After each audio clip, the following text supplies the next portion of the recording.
Moins,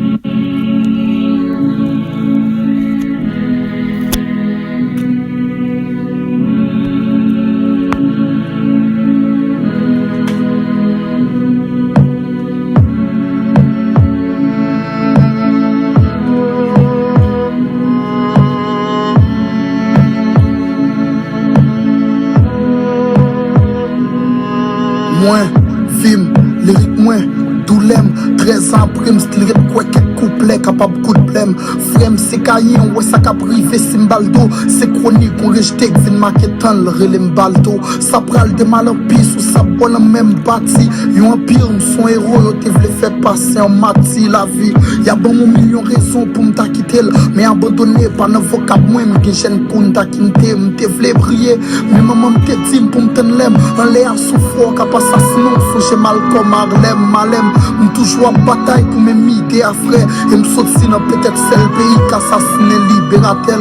Ouais m'parano, mais c'est tout projet m'tombe à l'eau. M'connais l'autre bof là, Philippe a répondre chaque fois m'dit allô. M'soti, côté pour un petit progrès, n'est qu'à poudre. Même avec boule graine, moi m'détaché, m'sais qu'elle a pas de place pour des. M'coupe, à créer qu'elle non, c'est lui qui habite moi. Jugement lieu irrévocable, m'attend salaire tout péché. M'en attendant, m'ba film sens, l'aime que Mike habite moi. On plime pour m'écrire réalité, mon conscience qui pour prêcher. Pas dépêcher, m'quitter mélodie à porter malé. Négam vin maquette comme si m'te Bob Marley, m'vin parler. Tout haut, ça ghetto à plein tout bas. Pas saisi avant toi album, souhait poitrine, moins plein tout bas, coupable. Que m'a cherché à moi, l'aime garder m'na glace. Karma, dans châtiment, yo m'a mando pour faire grâce. M'saute sous chiméen, ça moi yo pas fasciné. Trop espoir y assassiné, des trop rêves qui calciné. Ouais, des rêves pour y réaliser ça prend temps. Moi tout m'gen rêve, même toujours pas temps. Nan même point, moi t'nèga même joint, m'voye de l'eau, m'pa mouiller moun, mettre li mettre ramasser point. C'est toujours même manif pour dire ou bien gaz là. Toujours même gagan yo, ghetto yo tourne gaz là. Toujours même avenir noyé notre drogue, alcool. Toujours même petit frère, planche même prison, quitter l'école. Sans vision, jeune garçon, faut des foyers en battante. Manquer ambition, jeune fille enflée en boîte. Maquillage pour visage li, et pour un de jamni on patente. Nan mi temps déviation m'taptan, m'pas brand, même compter kidnapper rap. Yo t'il pas maintenant bol, de give a fuck there, c'est six séduit, m'pas sous bol. Ça drôle, problème pays à pas résumé à ti caprice moi yo. Fuck it, c'est pour Jordan qu'a fait effacer cicatrice moi yo. Style rap triste moi yo, pas jamais maison de disque. Réseau que fait m'pas jouer un contrat, yo pas fil style artiste moi yo.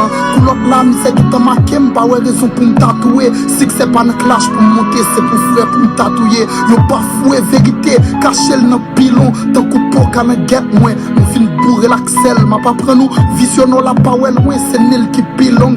Ça faut vivre pour qu'on lit, mais puis faut faire vivre frère l'axel. Plus moins m'vin révolter sous feuille blanche. M'a continuer vivre dans quel ghetto, même coucher dans 4 feuilles blanches. M'pas jamais trahir concept moi yo. Puis gros souci, c'est ça qu'a vin derrière. C'est à qui on me dédie conseil moi yo. On bagaille m'apprendre, même qu'on a le crash et cadeau. Succès c'est notre travail, vie a pas qu'on fait cadeau quoi. Frère, si la fait tech, faut qu'à fait tout. Et les autres sous comme pas fait bonnet, si on misère pas fait le tout. Leur commencer à gagner poche, ou après malhonnête faire reproche. Et sous fond pas en plus, sous cavo, à chaque jour fait tout. Mabdou vivia selon mes ma règle, négio pas soumettre tout. Fait choix, entre idées, on bourrait tout, crier nos poches. C'est tout proche, moi de pratique, fait m'apprendre. C'est pas durer, on vit compter, mais c'est tout ça qui va accomplir la donne. C'est pas titre, mais excellence, même les connaissances, c'est physique. Tant pour me docteur, qu'on a pomme, plutôt carotte, chuman, coup easy. M'vle dormir sous la jambe, même pas vendre moins pour monnaie. Grands-parents t'apprennent, moi fierté, qu'a fait grandir mes monnaies. Est-ce que m'doit tatouer, c'était avec la jeunesse sous chest, moins. Pour nous compte, amis, famille, c'est plus gros richesse, moins. Tristesse, moins. Ghetto à couler, m'pas qu'à rappeler le cool. Ou à être logé, t'snec couler, chaque l'aime rappeler le cool. Force ou pas ne sont bail, mais ne sont encaissés. Des émotions dans le moyen qui a brisé m'vin piécé. En passant, m'abdou chaque monde gagne les yo. Plutôt patient sur la flemme, que c'est l'hôpital ou le patient. Et les monde l'oublié visage ou c'est à coup qu'après éternel. Et bien c'est style texte à yo qui fait m'rêtre immortel. Immortel. C'est style texte à yo qui fait m'rêtre immortel. Immortel. Immortel. C'est style Texao qui fait m'être immortel. Immortel. Immortel. c'est rêve ak plim k'ap fait m'rete immortel. Immortel, immortel, c'est balourim k'ap fait m'rete immortel. Immortel, immortel, c'est chronique en ghetto youth k'ap fait m'rete immortel. Immortel, immortel, c'est évasion musique k'ap fait m'rete immortel. Immortel, immortel, c'est poète révolté k'ap fait m'rete immortel. Immortel, immortel.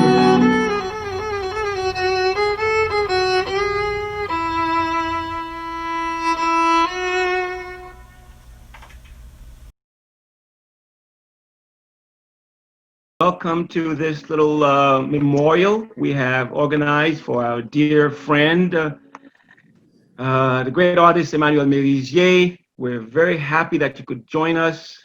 I know the circumstances are not all that great, but we're doing the best we can. So I'm really happy to see all of you here, and I will click on you to just like acknowledge you in just a couple of seconds. And I've been helped here, by the way, by Alexandra, who was helping me with the technology here. So don't think I'm that smart, okay? So, and then so the other thing is, I would love to thank the little informal committee we put together to organize this thing. And I would love to thank Paul Corbanez, who's been very gracious with his time. Okay, we'd love to thank Louis Jean-Jacques, who basically ran with this project and has been working on it like nonstop. And Albert Depas, of course, has been working with us. So I'm glad that we collaborated, and collaboration, there's, yields strength. So that's a really, really good thing. And I'm kind of like, you're seeing a lot of people here. I would love to welcome Queen Mother Dorothy. I would love to welcome Valérie. That's right. And I see some faces I can't recognize, but I see Donna Thompson. Hi, Donna. Edouard Eloy. Hi. Okay. And I see Dominique Volsi and Margaret. And so it's really wonderful to have you aboard. And there's some names here that are not, I'm not seeing videos. It's mostly, I see Sheila Minsky and Monsieur Louvoul, Hagler, and Eddie Villiers-Dumel, Sky, Jean Menesky, Harold Mérisier. I'm seeing some other faces. So I'll definitely catch up with you as the evening progresses. But for now, I'm really happy that you guys could join us. And we're going to try to keep this, on the informal side. So, have your tea or your coffee or whatever, your rum barbancourt, by your side here. And then we'll do this, we're in this together. And I'll get feedback from you, and we'll go back and forth, and we'll get it together. At this point, I'd like to welcome Albert, okay, to say some inspirational words for us. So Albert, you have the floor. Thank you. Mm-hmm. You can put it back on periodically. Okay. To share with you a few words of inspiration on behalf of Mérisier. From the unknown to the knowable, from darkness into light, and from death into immortality, to the divine presence of cosmic energy, we unite to honor Emmanuel Mérisier's life and giving blessing for his soul into the next journey. On behalf of the ancestors who come before us for this occasion, I will share a poem that was written for my father, Spencer Depas, and has since been read in many similar moments. The title is He Lives.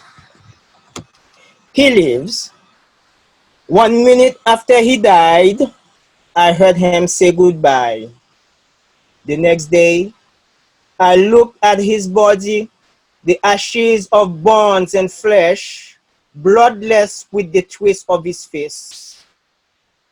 I thought of the paintings he made. Sad, I said, his life is gone, but he lives. In the memories he left, he now breathes through me and in all the others he once had contact with. His soul, his soul he left with me in all the beliefs we shared, the secret we held and cherished. A part of him is in me now. A part of him some detest.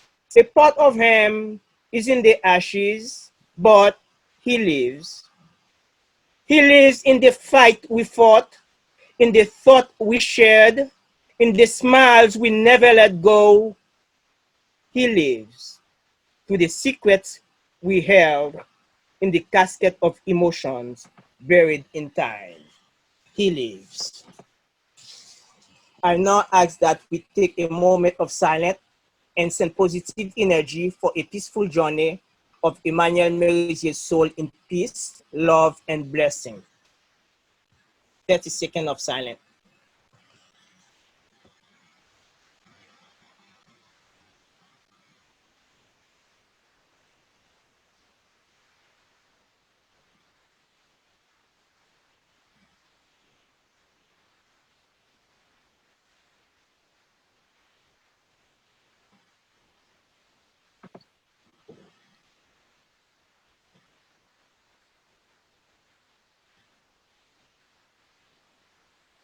May his soul be blessed and move into eternity.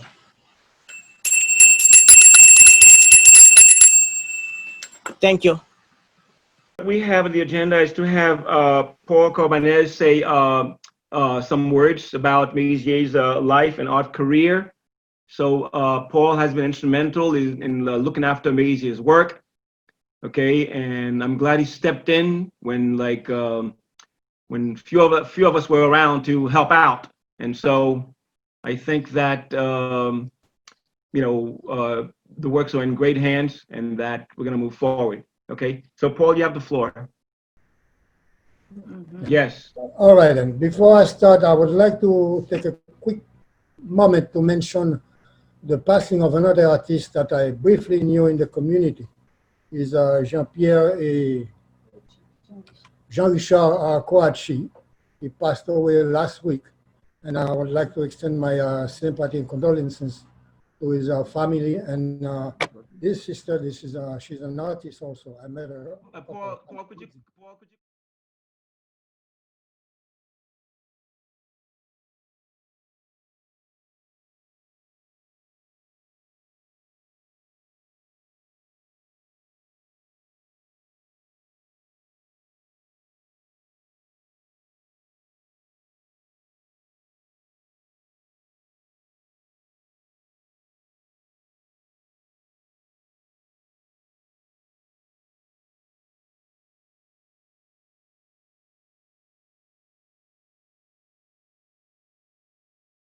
The first picture you see there is a picture of Mérisier when he was in Haiti. That picture was taken in 1964.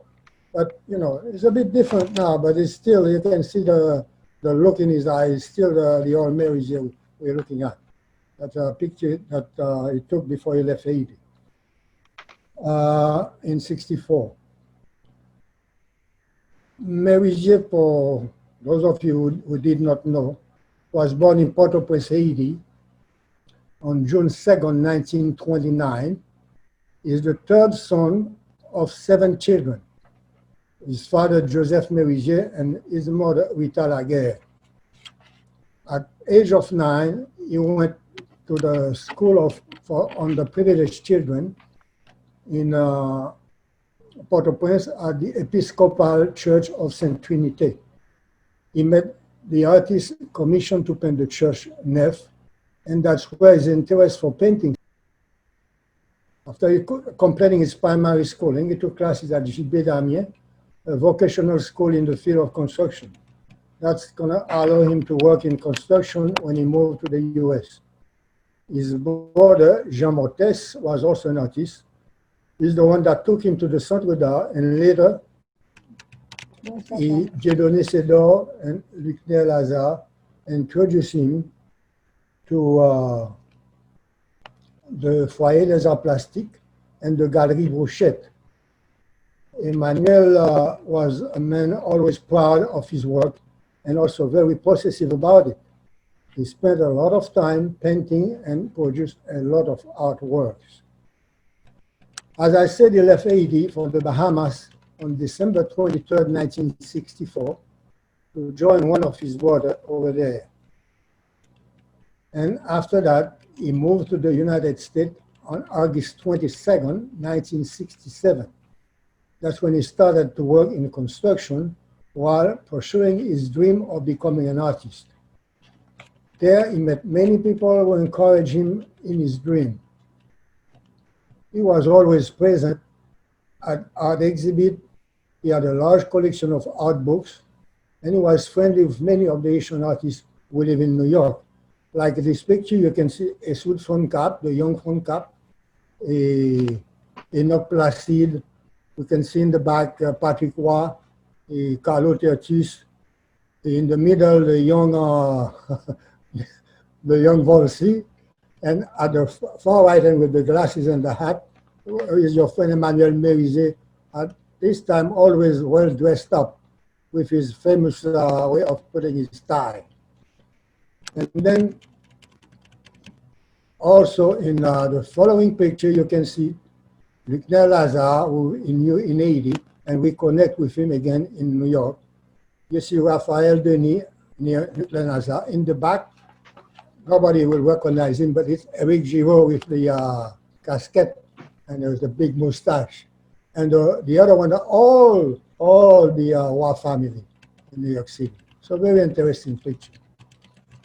And then in this picture, you can see again getting a stage citation with Raphael Denis. I think that was in Long Island City. And in the next picture, you can him sitting there at a gallery, and the man in the front, many of you might know him, is Mehu, who had a gallery in Manhattan. And he's an exhibit for Mérisier not long ago. In this picture, if I recall, it was a conference by Frank Etienne in Manhattan, and you can see him here with the person on the left was a writer, poet, and homme de théâtre, Blondel Desbrosses. And the next picture, we're going to talk a little bit about Mérisier and his studio, where I visited them many times. As you can see, he was always painting. His studio, what I used to call a bordello, because everything was upside down, all the painting sitting on top of each other. The thing that always struck me, Mérisier never had a painting hang against his wall. All the painting was always against the wall, but not anything was never hang on his wall. But he knew where everything was. When you asked him, what kind of, oh, I got this painting, let me show you. And he'd go to the whole pile and pick it out. So that's the way he used to work. So that's more or less what was his studio like, and as you can see here. And so I had many occasions to visit the studio. So in my many encounters and meetings, I visited him very often when he was in Jersey at the rehab center. And it's always struck me, and always I'm thinking, still now I'm thinking, I said, who was exactly Mérisier? I don't know if Andre can answer that question. We knew him very closely. But he was a very difficult, very, very complex man. I used to ask myself, was he an angry man? Was he a frustrated individual? Was he a passionate artist? What category could he fit in? Or could he fit in any of those categories? But my impression was when you talk to him, he was he has a score to settle with society, especially Haitian society where he grew up. And I guess he was witness of all those inequalities. And in a sense, he was some kind of a victim of this society because he could not really have an academic education. He has to go to trade school. At the time in Haiti, going to trade school was really for people at the low echelon of society. So he has to suffer all those limitations. So when he came to New York, that's when he started really to get into painting and, start really his dream of becoming a painter. And he pursued that with a lot of passion. He went to school. He was visiting museum all the time, going to gallery, buying books. and all that. And he was really a man of a lot of passion. And his work was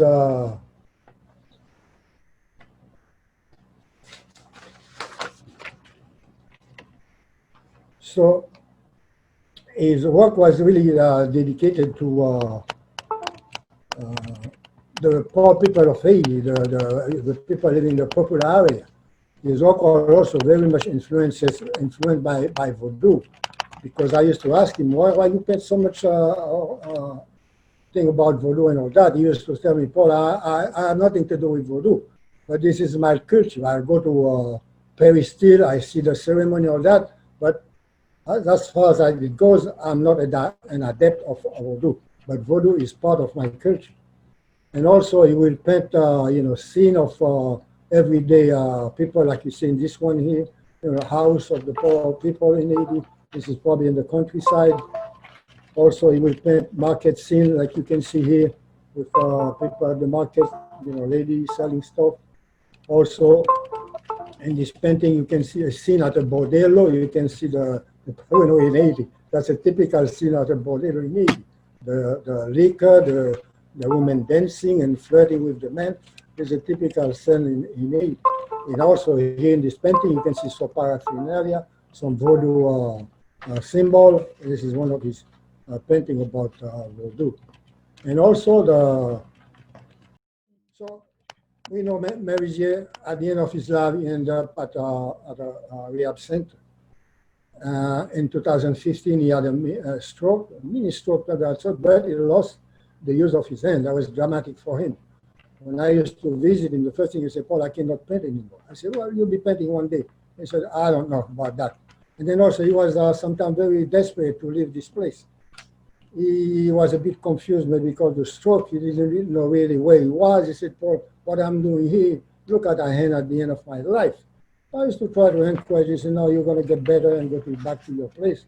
But we know probably that was never happened, because not only he could not use his hand, but he could not walk anymore. He has to use a wheelchair. So he was in a very dire situation, and many times, when you visit him, he was sometimes depressed. But he was still, very lively sometimes. Like you can see in this picture, this is his sister, Mary, who lives in Canada, and whenever she comes to New York, we'll go to visit him, and she will pay him a visit. Last time she came to New York, that's when we go to visit him with Valérie Codette. I know Valérie remember that visit, where we had a good time with him that day. He was in very good spirit.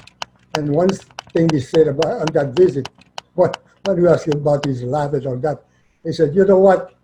The only thing I don't regret is not having a woman in my life. Because if I had a woman in my life, I would never be able to paint the way I was painting. My painting was my life. So that's what he said, and we all cracked up when he said that. But he was deadly serious. Now you can see him with Philippe, Monsieur Lobo, who went to visit him at one occasion. So when I had the chance, I used to go with all his former friends, like you can see him with André and Jean-Dominique Volsi, and we went to pay him a visit. And here I'm with him in Manhattan again at a conference by Frank Etienne.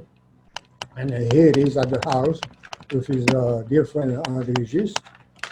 And again, this is after the exhibit in New York, where we had Jean-Dominique Volsi, Michel Voltaire, and Mérisier holding the catalog we had for the exhibit. So this is the last expo, and this is one of his exhibits that took place at the Ramapo College at the Selden Woodman Gallery. The show, he was very proud of it, and he was very, very fond of Selden Woodman, who said, was appreciate very much his work. The next picture is one of the exhibits he joined us in. He had the last 3 exhibits he participated. This one was at the Brooklyn College and organized by the Haitian Study Institute in Brooklyn College. The next exhibit took place in, this is a book. We gave him that book that day. He wanted about 10 books to give to everybody in the center. I said, well, that was not possible. And this exhibit took place in Florida. At the Art Basel in Miami, it was a solo exhibit. And the last exhibit was at, of course, everybody knew that, and I guess many of you were at that exhibit. It's at the Wilmer Jennings Gallery at Kenkeleba on turn of 2019. And that's the last tribute we paid to him on the occasion of his 90th birthday. He was 90 years old. And I remember when we went to visit him, I don't know if Michelle or Dominique remember this. He said, well, how come you didn't come to pick me up, bring me to the show? I mean, it was kind of difficult to take you to that show. But we brought you the catalog. Then he forgot about it, and we chatted, and he was very pleased that he participated in that show. So we come at the end of, I would say, the Mérisier life, not his legacy. But on April 23rd, well, he was a bit sick a week before, but on the 23rd of April, I got a call from the rehab center saying that, well, we have to call 911. He's not well at all. I said, what's happening? I told you, you told me he's just at pneumonia. He was cured. He was taking antibiotic. He was off the antibiotic. I said, we don't know what happened, but we have to call 911. So they took him to the hospital, and the next day, on the 24th, I guess, the doctor called me and said, you know what? I don't think he's going to make it. I said, what's going on? He said, well, he has COVID-19. I said, well, I don't know, but it's too bad. This has happened to him. So, you know, we keep hoping that thing will get better, but on the 3rd of May, at 9 p.m., the doctor that was in charge called me and said, well, unfortunately, we could not help him out, and he passed away. So that was the end of it, and probably by the end of next week, he will be cremated because of the very backlog that could not be done before. But and this picture of him was published in the Haitian newspaper in Haiti about his death. That was published by the newspaper in Haiti. And that's basically what I have to say. We'll probably miss him dearly. I know many of his friends will miss him. But his legacy is there, his memory will live on. Death, I guess nobody can escape that. But when you live your memories, people, you know, we still live through your memories. And it still will live, you know, be among us. And one thing I would like to say, probably when the health condition permit, when people can gather together, we probably have a closer, you know, encounter where everybody can be present and share again the experience with him, the thought, whatever they had, you know, how they know him and all that. So we hope to do that maybe next year, because this year, the way it looks, nobody will probably get, you know, in a close place and too many people. So thank you again very much, and my regards to everybody. Can you hear me? You're muted. Yeah. You're good. Yeah. Thanks so much, Paul, for the little narrative there about Mérisier's itinerary. So thanks so much, and thanks also for pointing out the fact that we lost another artist just recently, Jean-Richard Kouachi, and I'd like to second that. So peace be unto him as well. And there are two other artists that we lost, Wawa, the great musician and composer, and Pierre Dirameau, so a great dancer. So, you know, I think I'm glad that I'm mentioning these names here, because very often in our community, we pride, you know, we say we love culture and we pride ourselves on our culture and so forth, but very often we don't do, you know, as much as we should be doing to make sure that our artists, you know, have what it is that they need, you know, when they're living, and certainly after they've passed away. So we have to, it's our job to help them when they're alive, and to help them, you know, once they've passed away as well. So with that said, we're gonna move to the next segment now. I have like basically a little piece that I wrote for Mérisier for the occasion. I basically wrote it today. I was working, and I have to apologize because like Mérisier passed away like about 3 weeks ago, and and I thought I would write an obituary that'll take me like a couple of days, but I started digging into stuff, and I was, and it just, it went on and on and on and on. So I'm near the end of it now, but it got to a point where I had to basically stop and basically move on with the memorial. So what I wrote, and let me explain something, by the way. There are two things here. Once we're done with this part is a little bit more formal. So we're going through the preliminary. It's very important, But the second session part is going to have it's going to be more open, more loose. We're going to kind of go back and forth, and and hopefully we'll get some serious discussion going. Because part of the motivation for doing the memorial, of course, is to generate more information about Mérisier, and so that the memorial itself becomes like a document.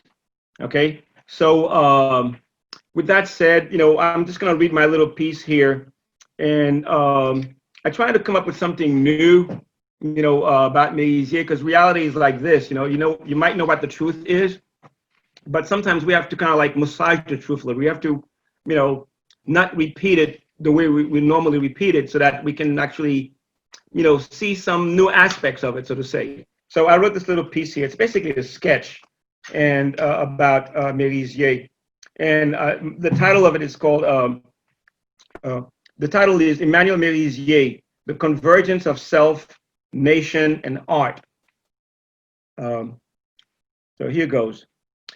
It seems that there are just three ways or modalities in which to live and die. These three categories in which we go through our life and through our death are, of course, porous. But depending on our intent, we separate them so as to probe or advance or impose knowledge. My interest here in this brief sketch is to hopefully do all three with the art of Mérisier. One of the three ways in which we live out our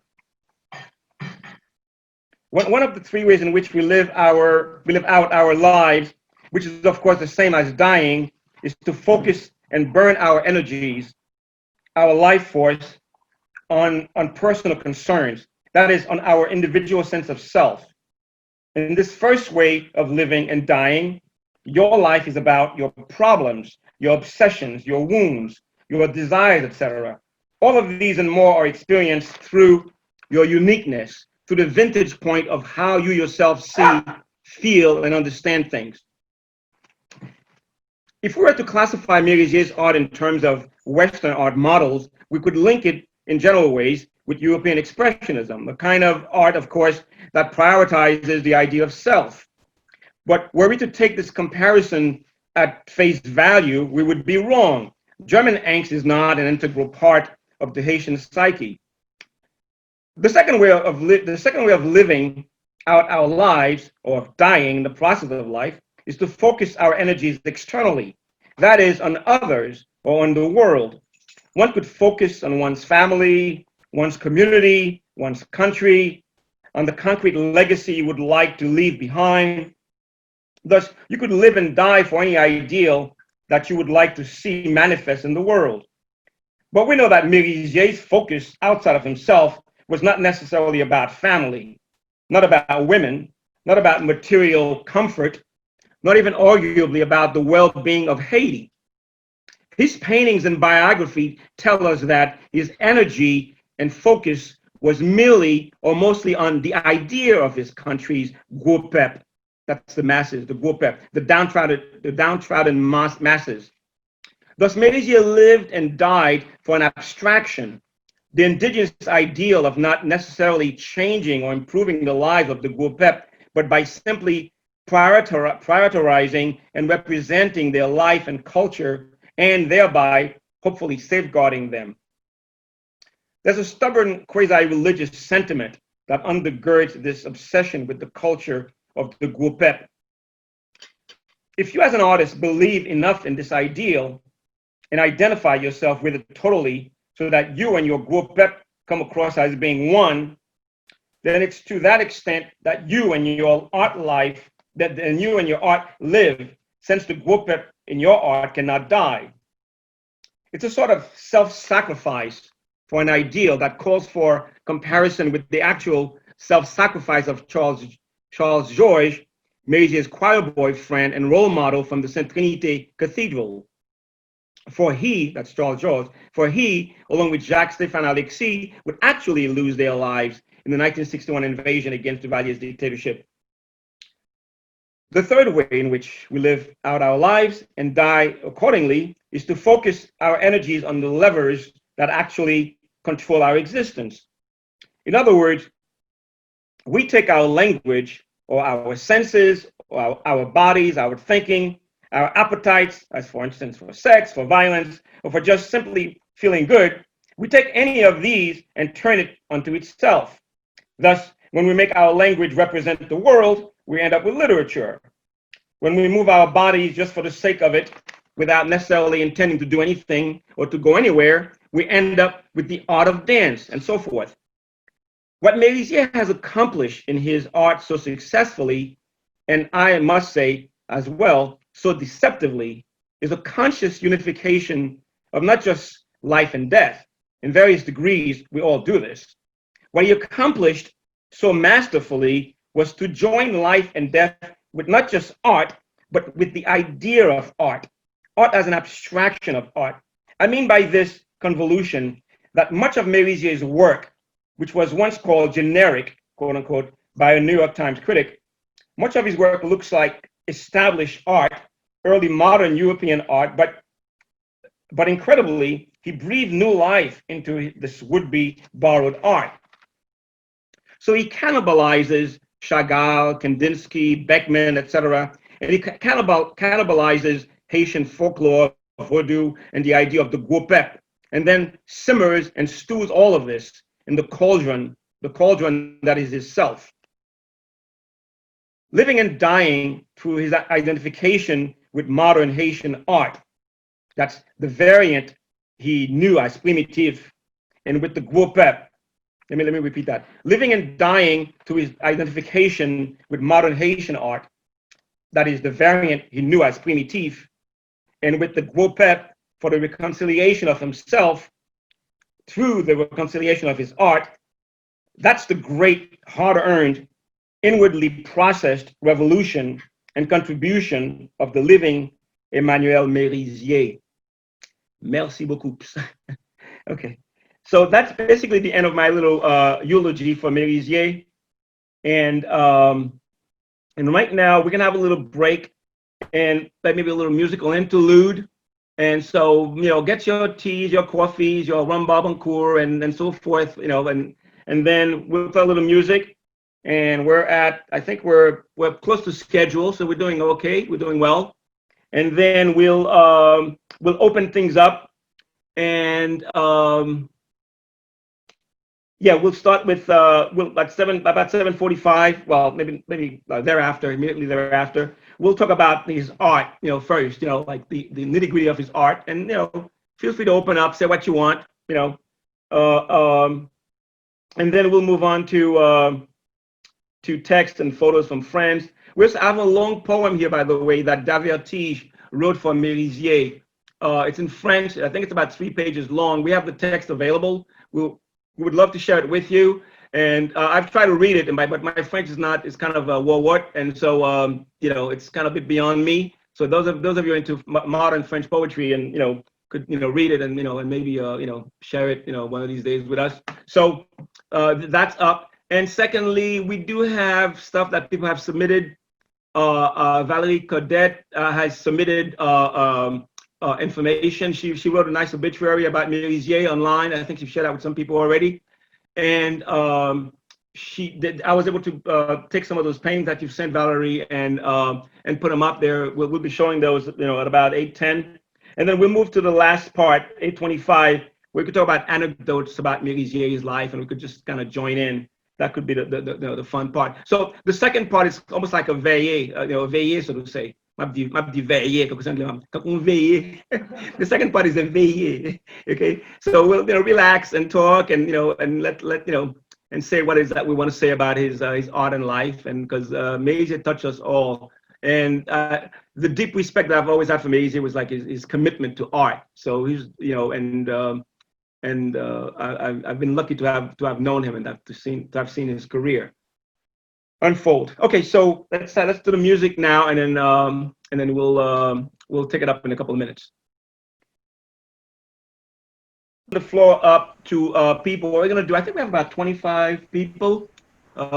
So you know, which is like a nice small group, which is great, and we can talk and we're supposed to end at 9 o'clock, but you know, if it goes over and you want to stay, that's fine with me, and I can talk art, you know, like all day, all night. So I don't have a problem. So at this point, what we're gonna do is this. If you do want to, this is a section about, you know, Mérisier's art, career, and legacy. So we're gonna try to focus more like on the art part here, as opposed to the anecdotes about, you know, him and his personal habits or what have you. So let's just talk about his art if that's possible. Although anecdotes are fine too, whatever, you know, I mean, I'm not gonna, you know, tell you how to approach it, but this is the section about art and his art career and his legacy. And we should probably put the agenda up again so we could see it, so you could, you know, so you know where we are. Mm-hmm. So if you would like to speak, you know, you just basically acknowledge that on the screen, and then I'll do it in order of appearance, so to say. And so I imagine, you know, maybe about 2 minutes for each person. Okay, we can probably have another round or 2 or 3 or whatever. But we're gonna start with that's the agenda on the screen, by the way. I think we've covered most of what we're supposed to be covering in the first part. Okay, so if you would like to speak at this point, you know, please acknowledge, and then we'll okay, so all right. Tell them to write it in. Write it in the chat. Okay, write in the chat box. Okay, that's what I'm told. I'm just repeating words here. Okay, so write it. You raise your hand. Raise your hand. Okay, wait. Oh, thank you, Queen Mother. Okay, so raise your hand if you would like to speak. And okay, right. That's probably even better. Yeah, raise your hand and we'll let you speak. Okay, here you go. So click on Queen Mother right there. Here you go. Okay. Yep. Thank you. Okay, you have the floor. Honneur, respect, everyone. Respect, Queen Mother. Thank you. Her name is Queen Mother Dorothy Desir. I'm very happy to be here today, in spite of the loss that we've suffered. I know we only have 2 minutes, so I'm going to try to do that. And André, Paul, Albert, and the others on the committee, thank you for organizing this memorial. My father, the late Dr. Wilfrid Desir, was an avid collector of Haitian art and supported any number of now well-known artists when they first arrived in New York in the 60s. And among them was Emmanuel Mérisier. And I'm proud to have been gifted one of, I think, his best watercolors. At least it's my favorite watercolor, which I'd like to take a minute to share with you.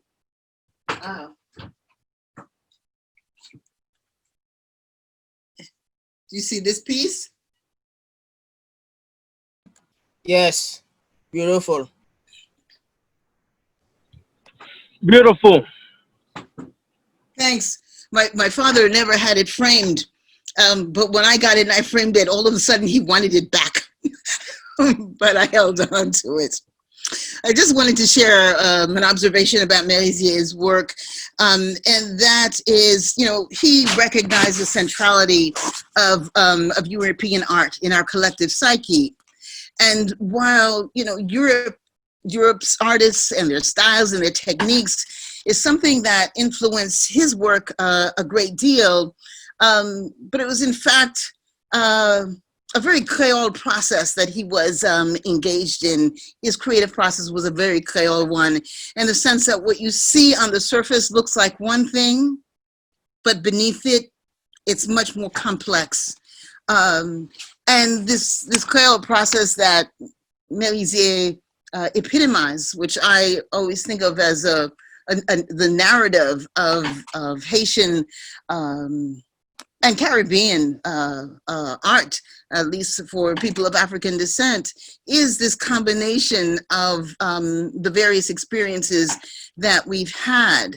And so, you know, we see what looks essentially European, but the Creole piece of it is about reclaiming, about filtering, about reframing and relexifying Western art history through the Haitian gaze. You know, Mérisier reminded us of the primacy and the universal qualities of Haitian art when he did that. But more importantly, he reminded us of the primacy and the importance and the centrality of Haitian culture and his people, our people, peuple haïtien. And for that, I want to thank him, and I want to thank everyone here, including my classmates, Sydney, who was the director of the Ramapo College Library, gallery, and included Mérisier in what was one of the more important shows. I believe it was a one-man show that he had. And if through my connections to my work, I was able to facilitate that, I'm grateful that I had the opportunity to do so. I'm grateful that my father introduced me to his work. I'm grateful to have all of you being such loving supporters of his work and for being there with him throughout his life. Ibaye is what we say to those who have left us. You know, may the ancestors welcome Mérisier to the heavens. I know he and my father are sitting down and having some babonku together. We need to rest assured that even though people have moved on, there is a parallel universe, one that is not filled with pain, one that is filled with greater love and empathy and compassion, and that is where he is. Ashe. Ayibobo. Thank you. Ayibobo. Thank you so much, Queen Mother Dorothy. Great words, really. I think you hit that really on the spot, you know, with Maisie. That's fantastic. Yeah.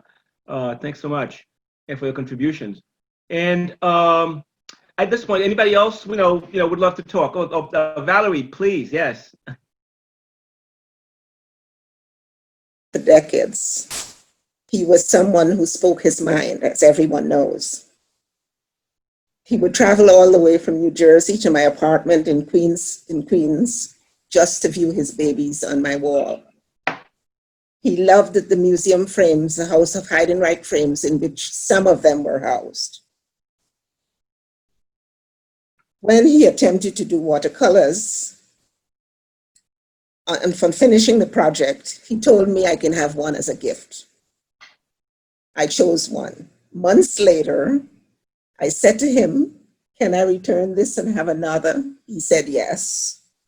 Then months later, he came to my apartment and he saw the new one he had given me, which was framed and hanging on my wall. He promptly took it from my wall and said to me, "When someone gives you something, you do not return it and ask for another."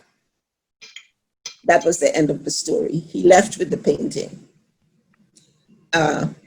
Sometime later, no, this happened prior.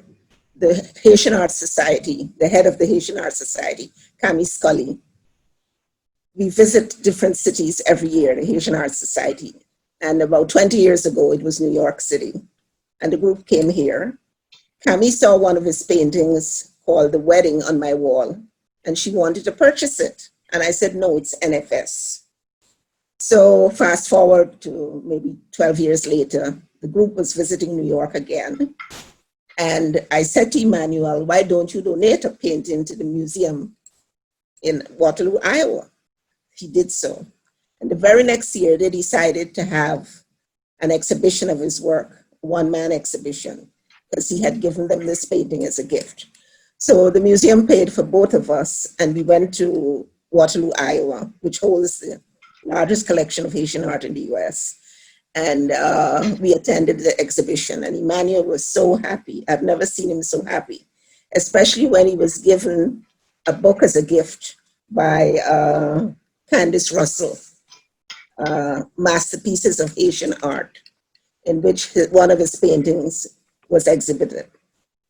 And okay, on the way back to New York on the plane, he kept turning the pages of the book. Again, I was so happy to witness his joy. Okay, he would come to my apartment, as I said, and once he brought Davertige, is that what you said, Andre the poet? Yes, Davertige. I was trying to remember his name, I couldn't remember it, so I'm happy he brought him here just to see his work on my wall, because he would pay visits just to look at his babies. I actually remember lending him 2 paintings for exhibitions in Manhattan, one at Mayhew's Gallery and the other one at Ken Keelyburg. This is some years ago. I can never forget Emmanuel.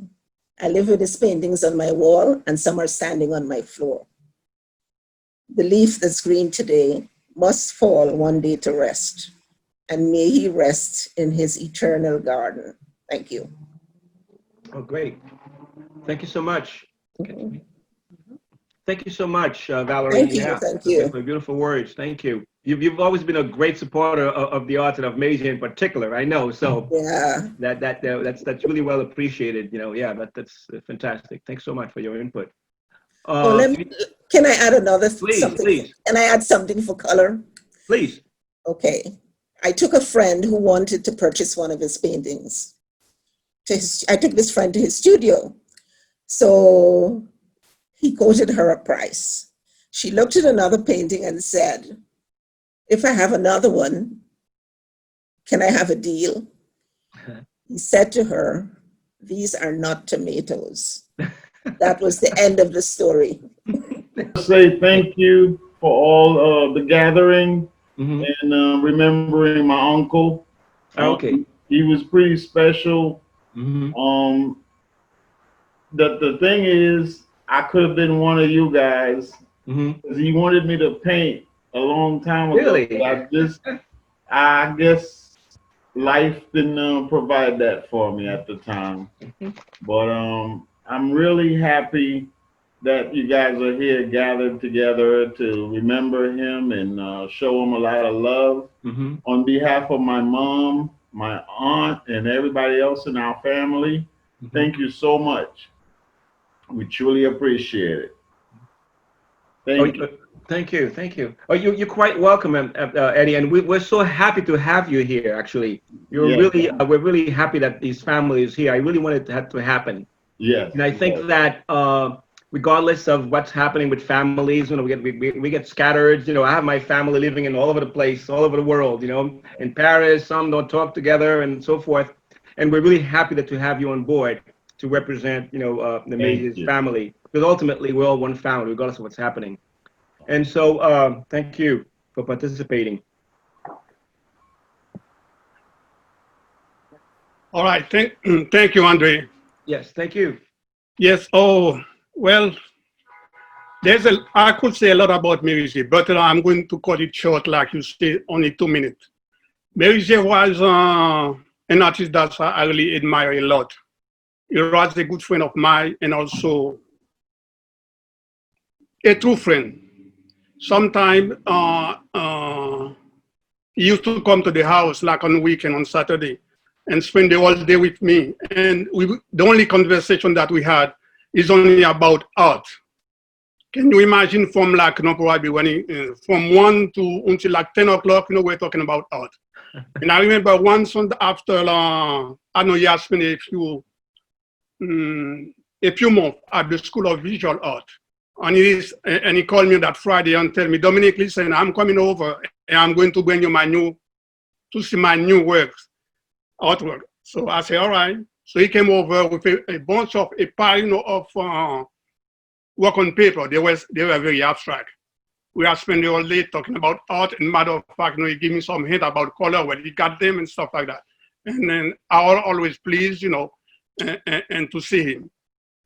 But that particular night, you know, when he decided to leave, I took him out to the subway station on Nostrand and in Church. So when he got there, you know, so he got off and I said good night. Then I went back to my car and looking at the mirror, I see him standing. I said, what happened? He probably Mérisier, got a little, confusion. So let me do something. I went out and I went to him. I said, Mérisier, yeah, this is the subway. You have to go down here. He said, no, I'm not ready to go because there is a lot of patients standing right there. They are talking. I want to hear what they say. I feel like Mérisier is this guy, whatever he did, you see in this artwork, he loved his community, he loved his people. That was, this is why you see so much about the poor people, those, that suffer a lot. And that was his main, like, Paul when it comes, to art.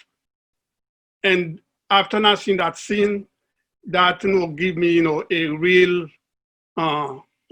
open up to me to see who Mérisier is when it comes to his art. So I miss him a lot because this guy was very sincere, and I was very very lucky also to have all those artists like Mérisier, Raphael Denis, Ramponneau, Toussaint, all of them, they really appreciate me and they will give me a lot of support. So may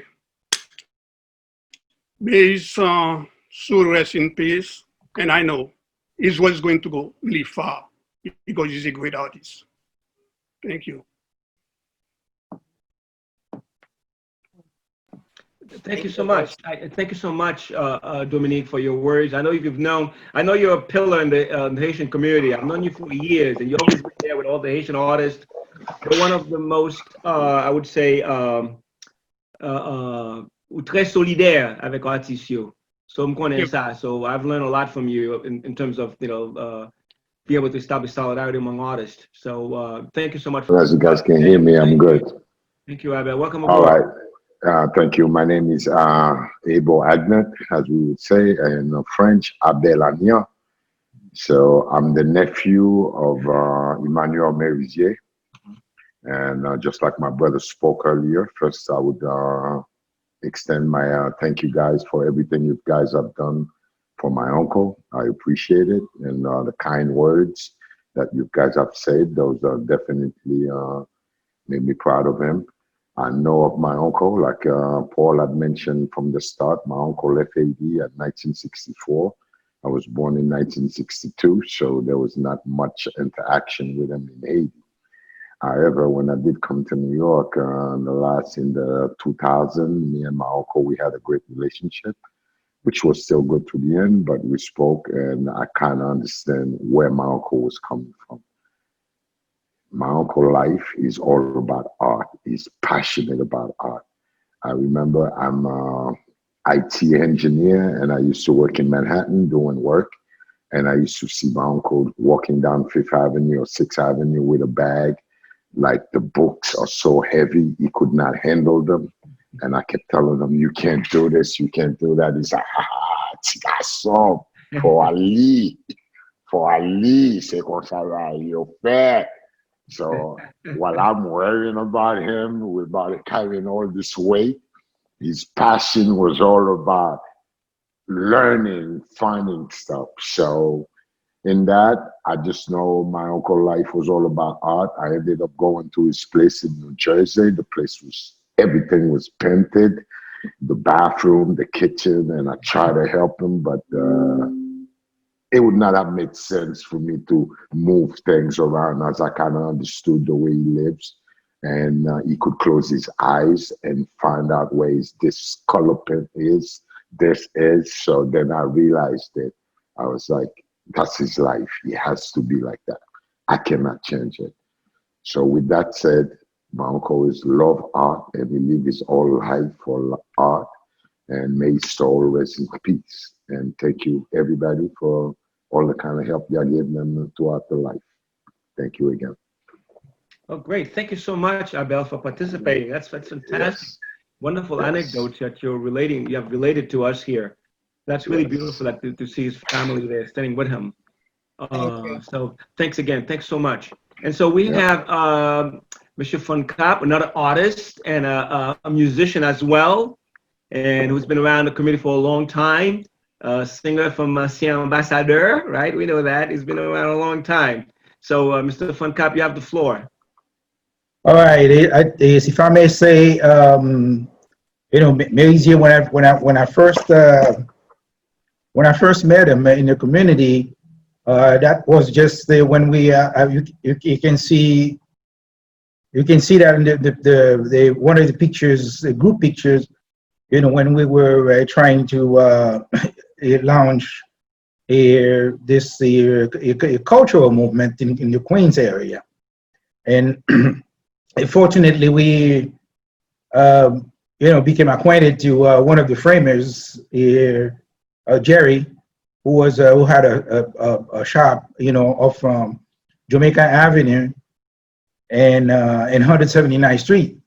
So as we got the whole movement started, and so Mérisier showed up, and I got a chance to be acquainted to his arts. And believe me, one thing I believe that since he's he's in the pure alignment right now. He's flying, and I'm sure, I'm convinced, I'm convinced that he's inspiring all of us. We all can feel it. I mean, he was so deeply involved in promoting his art, his own ways. And to me personally, and before I should have said, I should have congratulated you and Paul and so on, within this group, for taking this very, very important particular initiative. This is very nice, and I'm very pleased and very impressed. It's going very well, and it's unfortunate this is at this particular time. We can say this is the sign of the time. This is the sign of the time. Everything is being done through Zooming. Like this morning, I was part of this meeting around 10 o'clock this morning with the organization, promoting, the museum movement in Haiti. And now going back to what I was saying about Mérisier, when I first get acquainted to his creations, I thought it was very, very puzzling. I mean, it was like you're playing with puzzles, and there's always that single piece missing to his art. And it's like when you look at it, you never finish looking at it. And I'm convinced that most people who bought his arts, after 20 years, they're still looking at the piece and saying that, damn, I still don't understand what he's trying to convey, what he's trying to express, what kind of message behind. Yeah, because there's so many symbolism. Whether it could have been voodoo. I don't know. He was very much into symbolic things, showing, the voodoo and stuff, but still, I believe that even himself, at the end, he could not really explain, what he wanted to say. And this is one thing that I did admire with him, because I felt like every single piece of Emmanuel Mérisier was never finished. That's why he became very reluctant when someone comes and say, I don't like this one, I like the other piece. Or someone would have, ask him, can I return this? Can I get another one? And he would be very upset. I would have been the same way. But in his particular case, his creativity, his creations, his paintings are never finished. This is the way I felt about him, through his whole career. So, but God bless him. One thing we know, there is no coincidence in life. Whatever happened, was supposed to happen. Unfortunately, we could have been celebrating his life, in the much better circumstances. But here we are, and through wonderful technology, we all can talk to each other and see each other, and still celebrating his life. Thank you. Thank you, Funkat. Much, Isud. Yeah, thank you for your wonderful words and contribution. Well, Anybody else wants to talk about Mérisier? No. Oh, yeah. Well, I think it's getting really too serious now, because now we speak about veillée in Haiti. Veillée, that's when you drink rum, when you dance with the clairin ou cochon bœuf. Unfortunately, we cannot do that. But at least we're going to share, like Andrew said. I'm not really art critic, but some anecdote I can share with you about Emmanuel. Please. He was a man that has a very good sense of humor. Sometimes, when I go to visit him, I say, Mérisier, I'd like to know what you did with all your money. He said, what money? I said, I know you have a lot of money. He said, no, but I don't have a penny. I said, you're joking. I said, I know you have a big bank account. And he said, Paul, you think if I had money, I would be in this place today? He said, no, I don't have any money. I said, what happened to your money? I know you probably give all your money to the woman outside. He said, Paul, I don't have any woman in my life. My painting is my woman. So don't talk about that. So we used to joke a lot. And the last joke I used to tease him is about the place where he was staying. The place was called the White House. So I said, look, Mérisier, why are you so upset being in that place? See, you are at the end of your life. You have your own White House now. You don't have even to go to Washington. You have your White House right there. He said, to laugh. He said, no, that's not good. I said, yeah, this is the White House. He said, Paul, that's not a joke. I'm stuck here. I said, no. So he used to, we used to laugh a lot. And we have to, if you want to know about artists in Haiti, talk to Mérisier. Everyone in particular, everyone has his story. I won't repeat them because some are very, very distasteful. But he has a story for each painter in Haiti. And I would have to say, for some reason, he was very critical of many Haitian artists. And I would say, in some way, many artists, when they look at Mérisier, they used to look down at him. How to say that? They didn't appreciate it, and that's why a way for him to get back at him. He always mentioned, those guys are completely ignorant. They never open a book. They don't visit museum, And in a sense, that was true. And but instead of talking to them, he was, more or less upset about the whole thing. Even in Haiti, when you talk to him about the artists in Haiti, Sedor has to take him on his wing to bring him to the Foyer des Arts Plastiques and then to Galerie Bouchette. Because, let's put it this way, Mérisier was not an intellectual for those people, You have to have a certain discourse, certain way of speaking and all that. He was not part of this intellectual clique in Haiti, let's put it. Not that those guys were really bad, but, they used to, say poetry in French and all that. Mérisier was not into that. But when he came to New York, despite all this, and we have to give him credit for that, because he could have just make his money in construction and forget about all this. But he said, I have to prove them something. And he went to school. He painted day and night. I always ask myself, why did he find the time to paint? Because when you are in construction, Mérisier used to go up there and lay bricks in those big buildings. And he go back at night. He used to live in Jersey at one point, take the PAT train, go back, 8, 9 o'clock. I said, why do you find the time to paint? I said, Paul, this is my life. I have to paint. He will get up in the morning, paint. on weekend. So he was, very much, like we said, he was passionate about his work, very much passionate about his work. So that's, I'm going to leave the floor for some other people. If they have any anecdote, the last thing I have to say, he was a man that played a lot of lotto.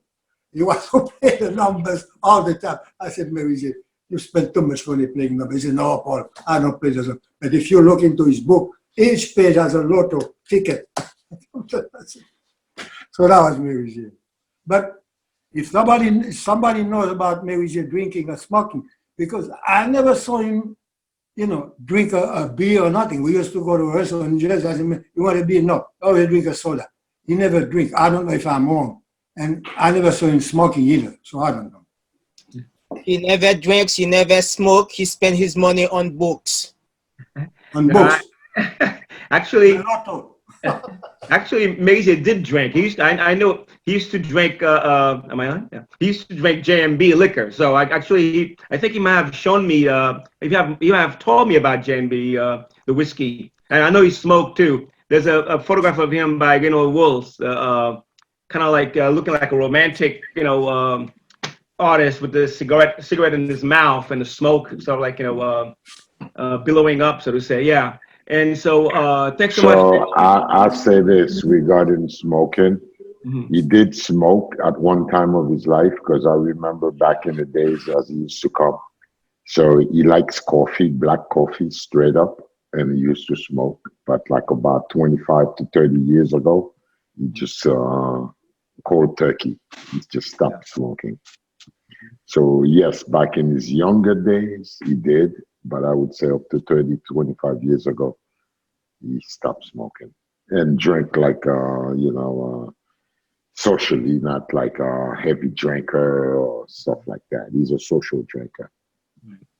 Right. Okay, thank you so much for the contributions. I think Lou, you had your hand up before. So Lou, you want to say something about Lou? Now I think, if we have more stories to tell, now is the time to tell them. I have a lot of, a bunch of them. I don't even know where to start. I don't even know where to start. But I'll let, you guys have the floor, and, please share your stories about Mérisier. And we know, well, we also have pictures of him that, Albert has sent a bunch of pictures to us, and Valerie has sent pictures, and Paul has sent a number of pictures. So maybe we could probably show some of these, and maybe you could respond, and as you're watching them, maybe you could have you like off camera or something, or as we watch some of these. Yeah, I'm not. Oh, so here's one of Mérisier. I went. Not up yet. You want me to take that one? Yeah, any one of these, yeah.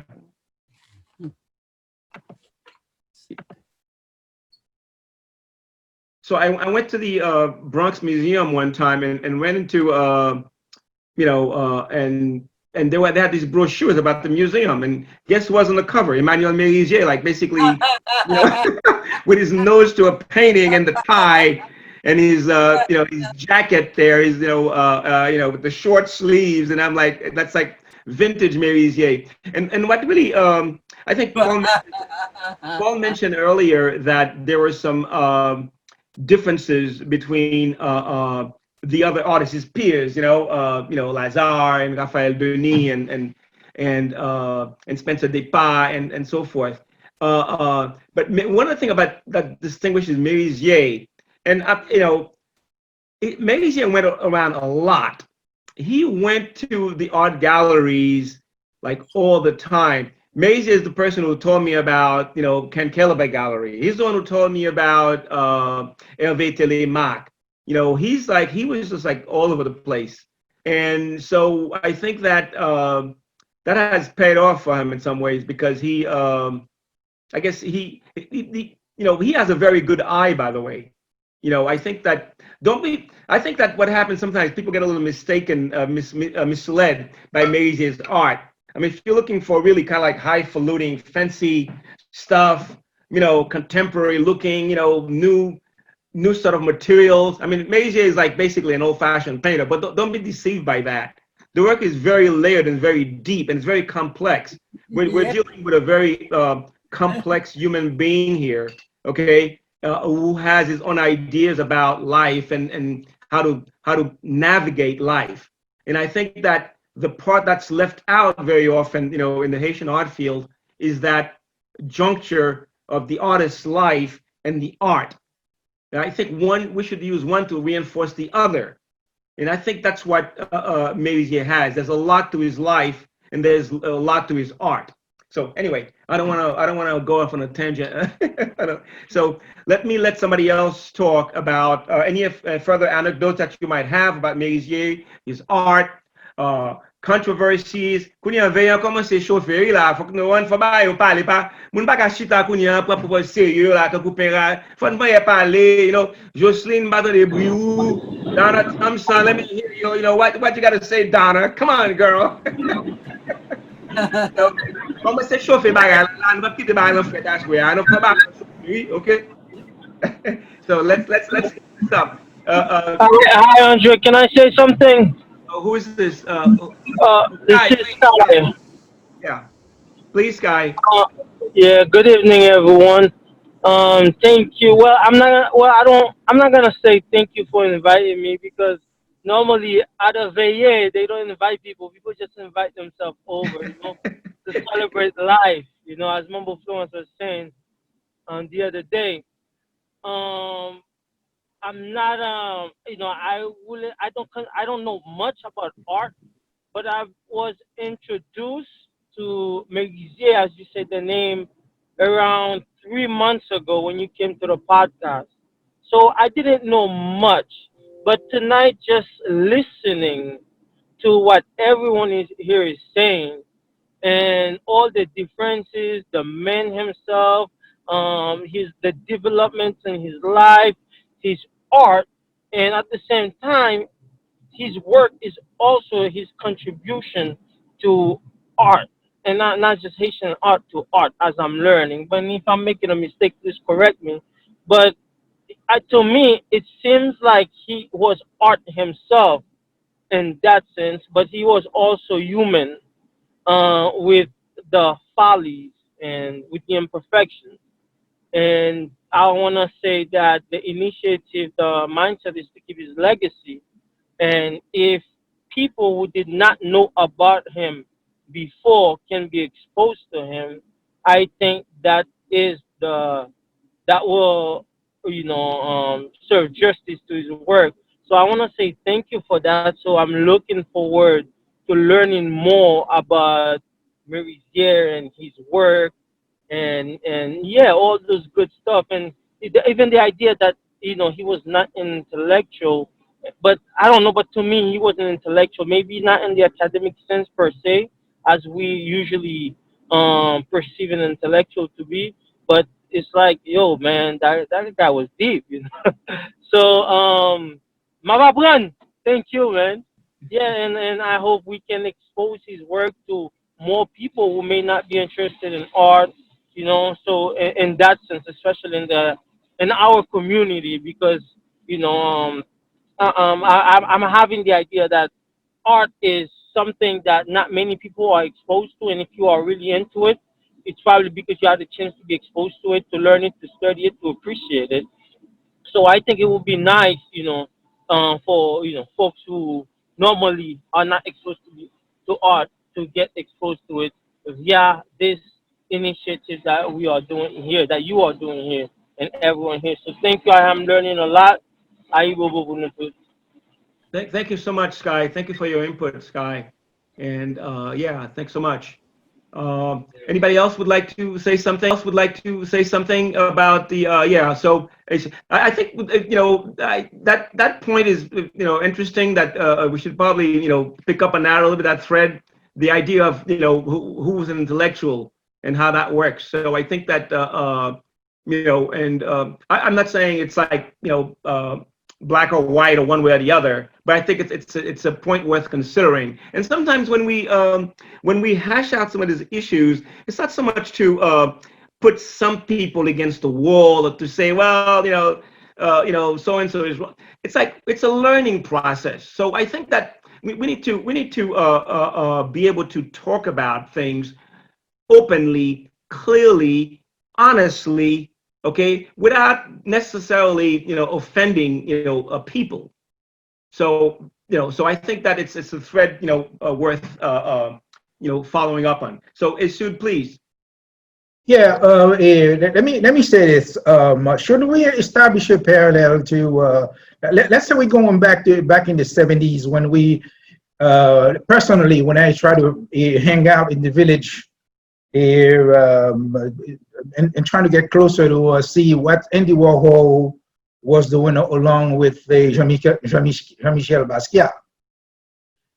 And at this particular time, it seemed to me that a society would not quite understand what Jean-Michel Basquiat was doing. And if it wasn't for the backup of Andy Warhol, I guess society would have ignored him. I don't know if you agree with me, but now if we establish a parallel, a particular parallel between Jean-Michel Basquiat and what Mérisier, he has accomplished, shouldn't we kind of come to the agreement that though despite despite our doubts, and trying to accept what Mérisier has been trying to convey, like Jean-Jacques was saying, his work has been like a piece of puzzle. If you put 20 pieces of Mérisier's work, it's like a huge puzzle, right? And if you remove one painting, it's like a piece of puzzle is missing. And even himself, he could not really, define and redefine what he was trying to say. He was even himself confused. He could not even title his own paintings. And Basquiat was in the same situation. Every time they ask Basquiat, what is this? They say, who the hell I know? I mean, how the hell I know? You understand what I'm saying? Did you hear what I say? Yes, in regards to Basquiat, this is in response to Jean-Jacques, what he was saying, when he was asked, hey, what are you trying to say here? He said, I don't know. What's the title? I don't know. Well, Basquiat was behaving the same, in that same fashion. And at the end of the day, Basquiat ended up being the #1 African American selling his paintings, for $69 million. See what I'm saying? And who we are to judge? I mean, I can step on a canvas and show my footprints, my fingerprints. It is what it is. So going back to Emmanuel Mérisier, I think he did try to recreate himself, whatever was boiling inside of his brain or his chest. So whatever was on the canvas was it. That's what I want to say. If I could make an interjection,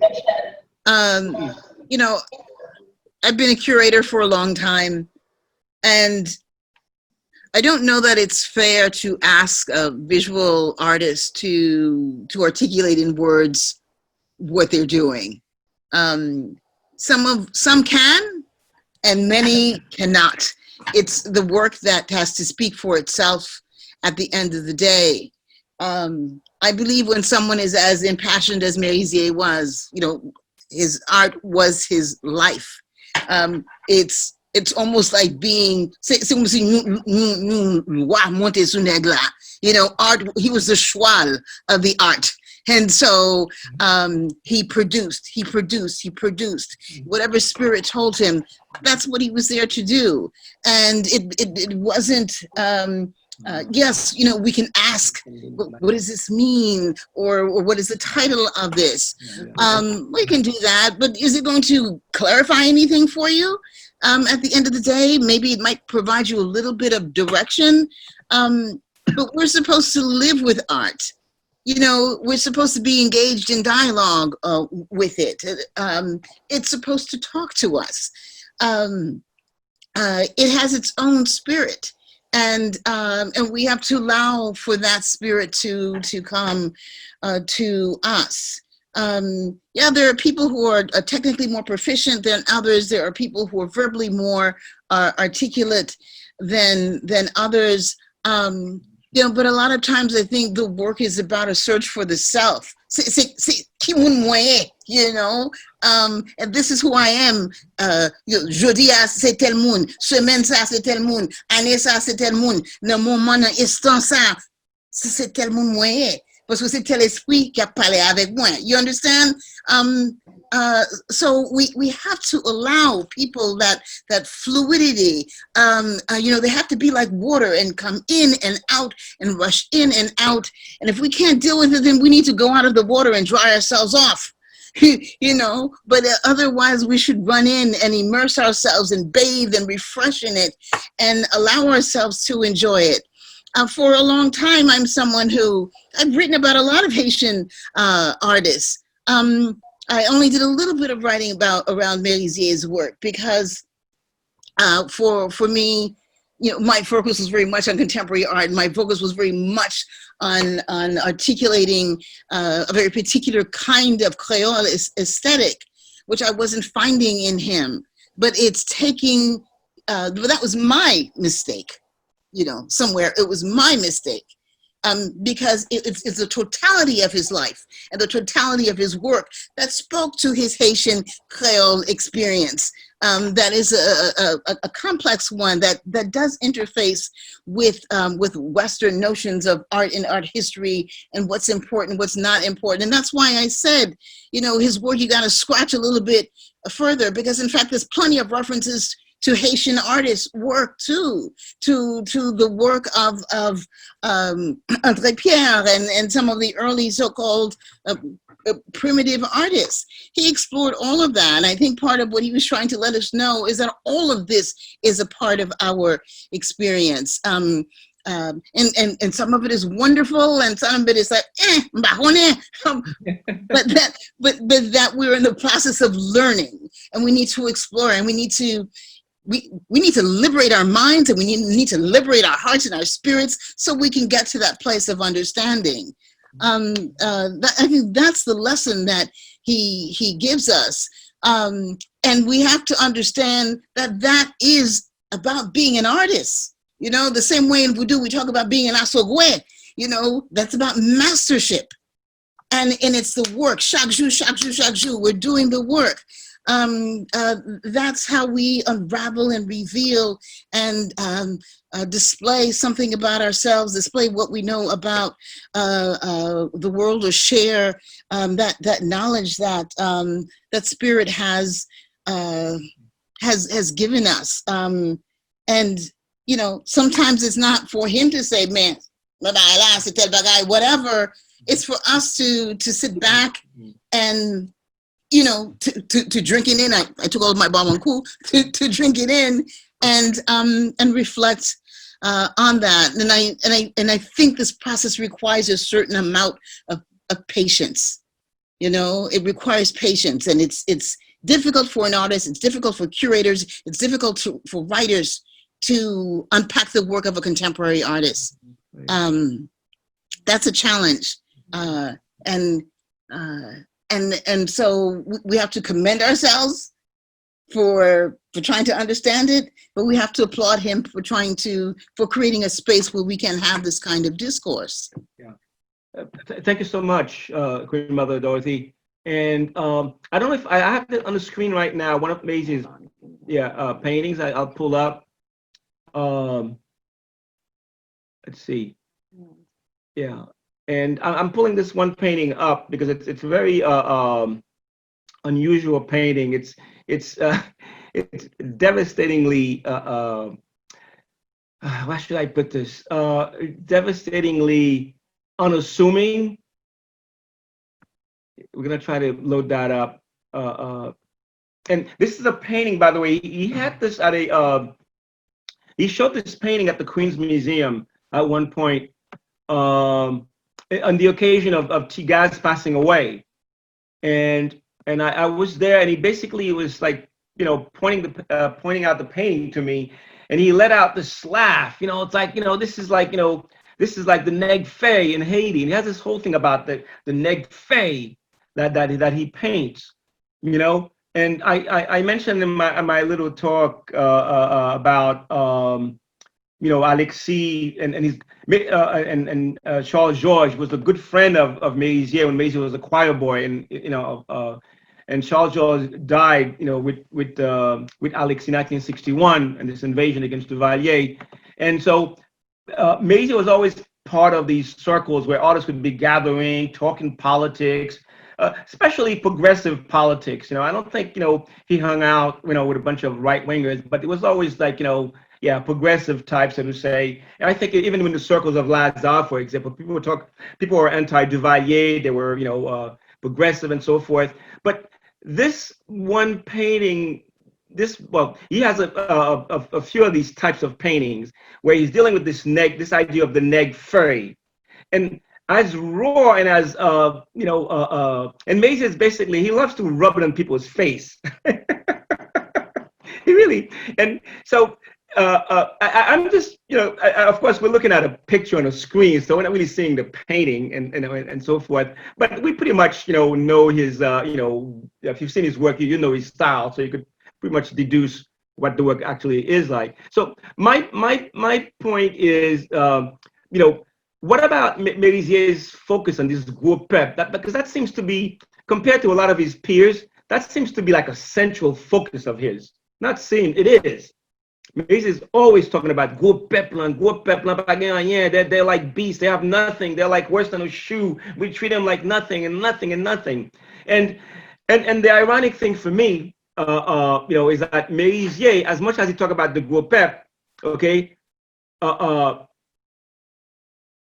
there is a certain bourgeois quality to Mérisier, if I may put it this way, okay? In the sense that Mérisier is an aesthete, okay? Mérisier, you know, is an intellectual in spite of what, you know, how he explains himself or what he says or and so on and so forth. So he is an aesthete. And so I'm just curious about your reaction to that, not necessarily to this painting in particular, but this idea that somehow he was so taken by the whole indigenous movement that somehow was supposed to paint the folklore, was supposed to paint the country, the people, and he went out on a limb to the point where, like, you know, and I call these his breakthrough series from 2000 to 2002, and where he flattened out these pictures so much they're crude to the point where if you take out the colors, those heavy lines. I was just writing about his work like 2-3 days ago, and I'm like, oh my God, you know, these heavy lines that are so crude and so wild. And I said to myself, holy shit, this is the way people like draw. When you draw a veve, you know, you go like step by step. You don't do one fluid line.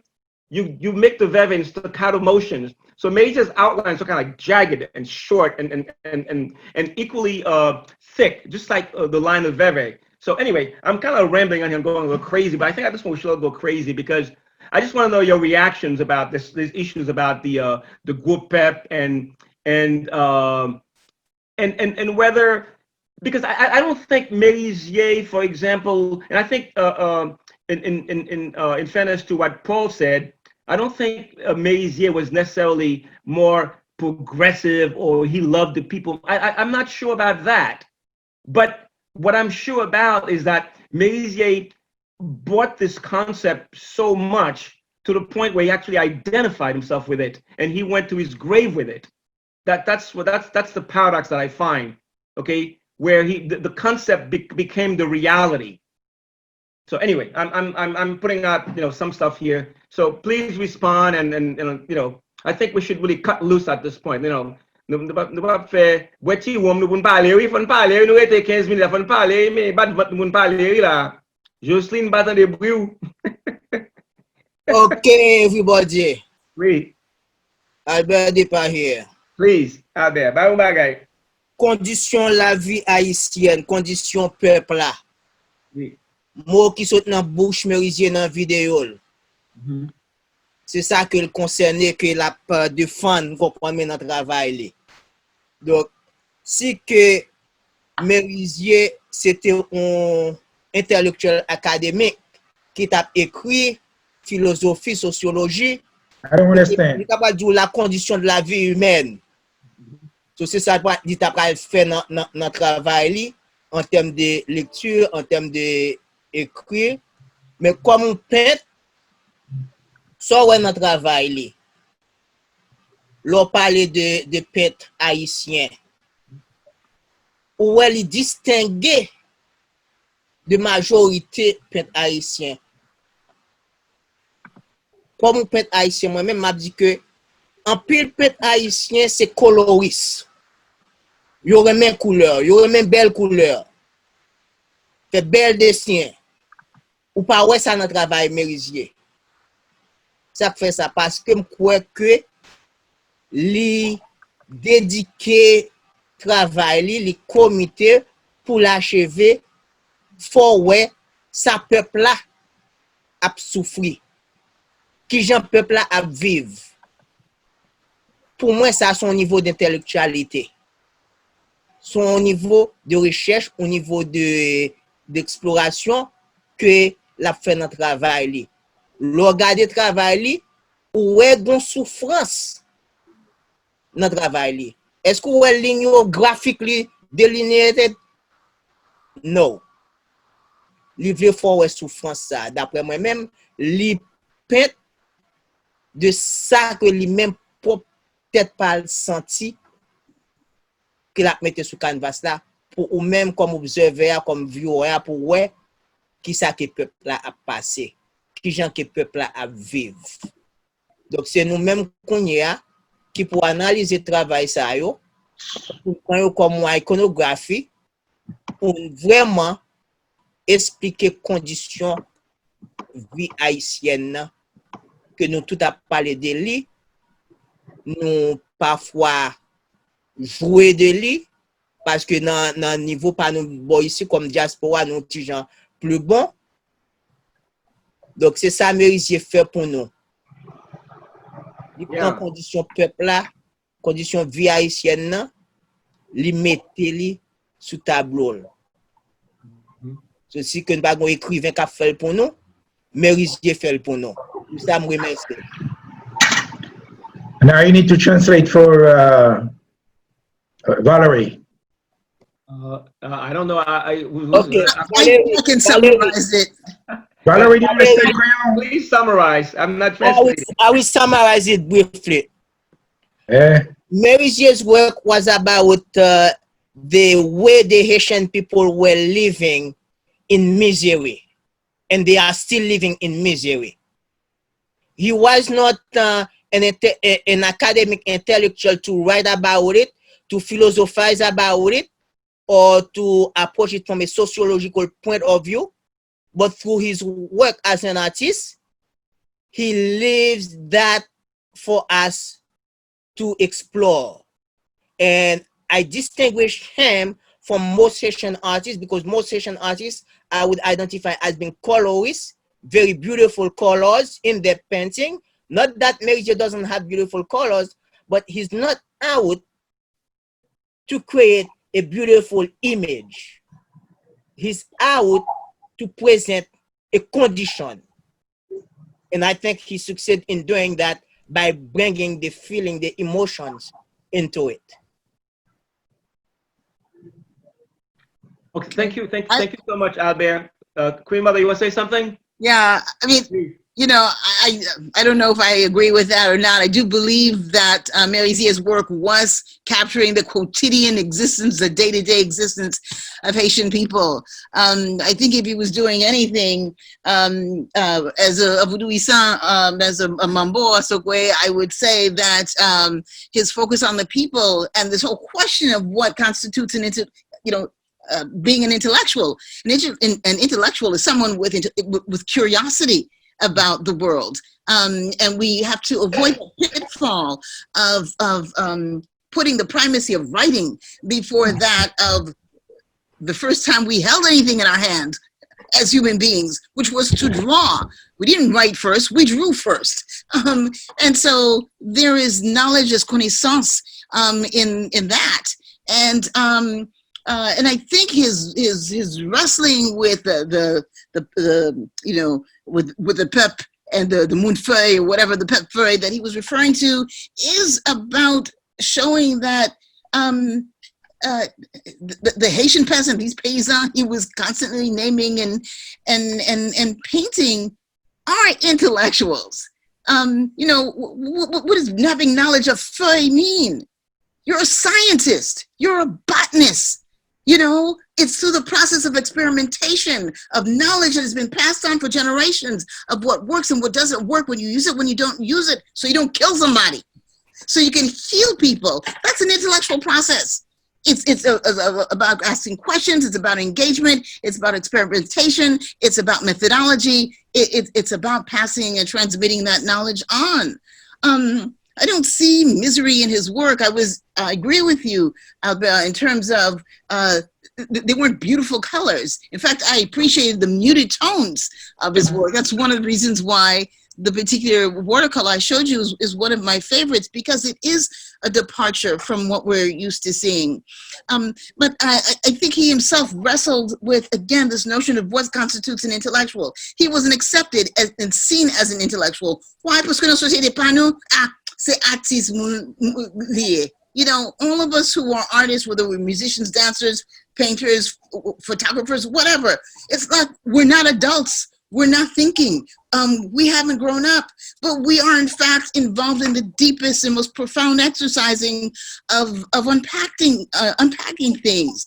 And these grand peuples, you know, who have a very fixed, linear, compartmentalized idea of what it means to be an intellectual. I think he wanted to break through that and to show that the tea marchandise you see on the street, that person is an intellectual too. That in spite of the fact that they don't have the traditional literacy and numeracy skill, you know, and there's knowledge that they have and that they share.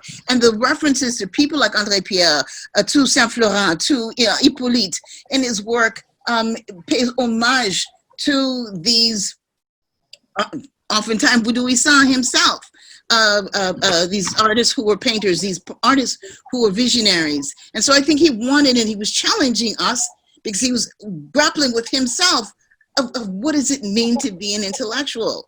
What does it mean to be a reservoir of knowledge that people can go to and depend on? The class issues that are there, something he was always struggling with. If having books and art is a sign of an intellectual, then nobody can dispute that's who he is.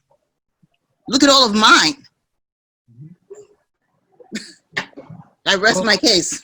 Lou. I think Lou wants to say something. Go ahead, Lou, please. Before Lou says something, Queen Mother, I did not say he was an intellectual. D'accord. I misspoke, excuse him.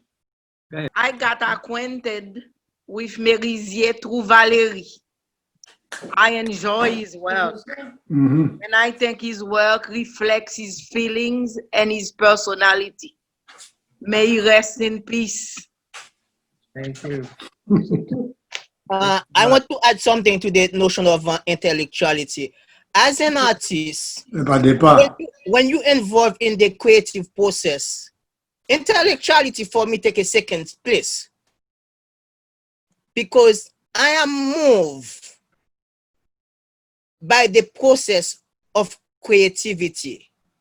And though I may be trained classically, I may be trained academically, and I've read about philosophy, psychology, if I'm not able to leave that intellectuality behind and go into the work, believe me, when I finish, you'll see a dead piece of work.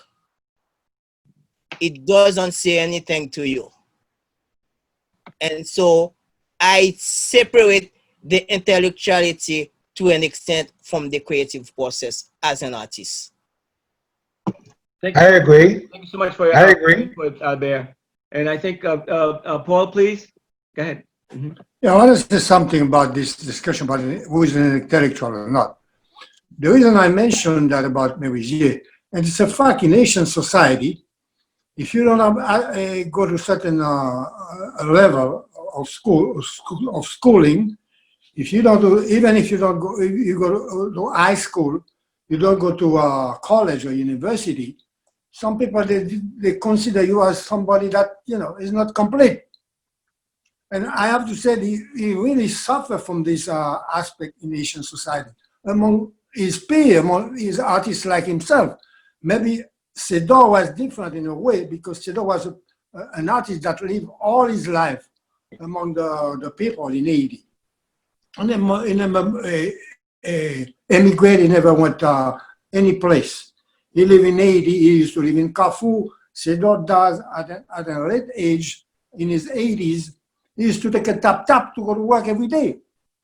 So this is a guy that was Mérisier's friend. Why they were friends, it's not an accident. Because they were close, they were living the same situation.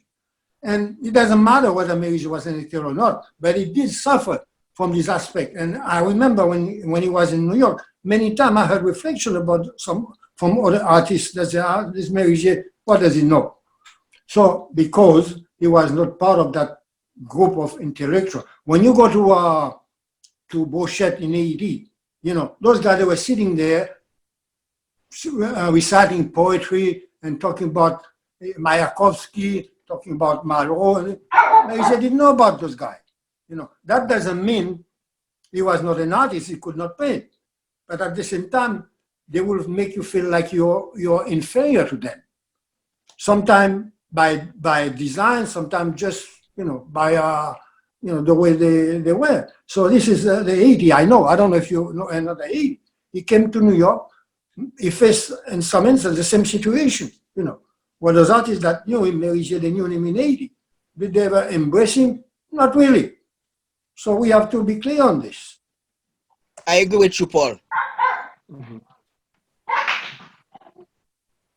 I'm sorry, Abed, you want to say something? Well, can you? No, I agree. I agree with what Paul says. He suffers from that notion of intellectuality and the groups, who distinguish themselves from the less educated, which is why Paul may know the history more, not may know, definitely more better than I do, the difference between, Foyer des Arts Plastiques and the Centre d'Art. It was a distinction between the intellectual and non-intellectual. So we knew that. But what are we talking about here? I mean, who were those people? What were they really producing that was so sublime? Because think about it. When we talk, right, what do we say? Why do we say it? For what? What are we accomplishing, right? So if I'm in a group of friends, because the guy cannot speak about certain things, then he's not. What is that? What were those guys talking about that was so profound? And to the point of excluding someone else out of it.